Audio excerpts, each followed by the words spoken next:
আসসালামু আলাইকুম, সবাই কেমন আছেন? দেখুন আমি আর গেদু মশাই কি করছি আপনারা কি দেখতে পাচ্ছেন? এই যে সাদা সাদা সাদা সাদা এগুলি কি জানেন? তুলা। তুলা আমার এখানে কয়টা 2-3টা গাছ আছে, তুলা গাছ।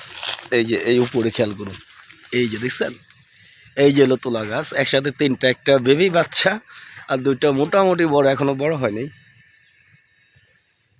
তো আমি তুলো কিনে আনি, ঠিক আছে? কেউ আমার ফুপিরা আসছিল, ওরা বলতেছে তোর গাছেই তো তুলা আছে, এগুলোই তো তুই যদি পারিস তাহলে তো প্রায় কিছুটা হয়ে যাবে, ঠিক আছে? তারপরে ওরা বলে গেল কীভাবে পারতে হয়, আমি তো গাছে উঠতে পারি না। সো এই যে দেখতেছেন বড় একটা বাঁশেরই, এইটা দিয়ে আর কি বাড়ি দিয়ে পারছি। আর ওই যে আমাদের গেদু ওগুলি সব খুঁটছে। প্রচুর তুলা পড়ে গেছে, এটা গাছে উঠে পারলে সবচেয়ে ভালো হয়। দেখেন প্রচুর তুলা আমি বাড়ি দিছি না, পড়ে যে এরকম হয়ে গেছে। তা ওই যে গাছে আরও কিছু আছে, এগুলো পারতে হবে। দেখুন,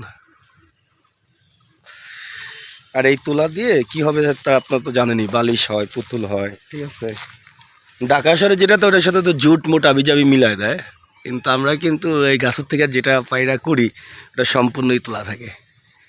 মানে তুলার বয়স হয়ে গেছে, ফেটে ফেটে বেরিয়ে যাচ্ছে। এই যে ওই গাছে প্রচুর তুলা। আর এটার বিচিটা কেমন হয় আমি পাড়া আছে কিছু আপনাদের আমি দেখাই।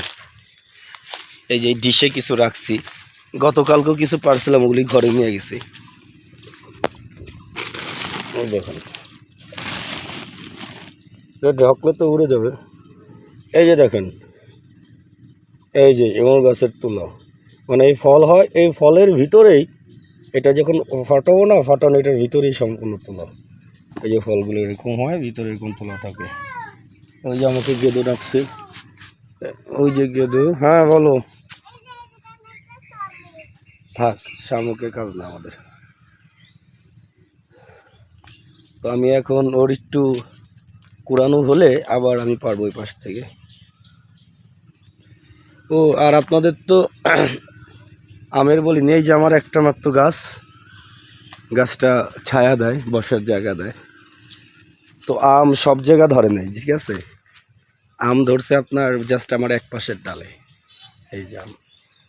এবং একেবারে নিচে হাত দিয়ে ধরা যায়, দেখছেন? হাত দিয়ে ধরা যাচ্ছে, হাত দিয়ে। এবং হাত দিয়ে ধরে পোলা বানায় পেরে খায়। দেখি আমারটা সবার নিচে, এই জন্য খায়ও বেশি। দেখুন আম, মার্শাল্লাহ। এই গাছের ডালে যেভাবে ধরছে, সব গাছে সব পাশে যদি এইভাবে ধরতো তাহলে ভালো হতো।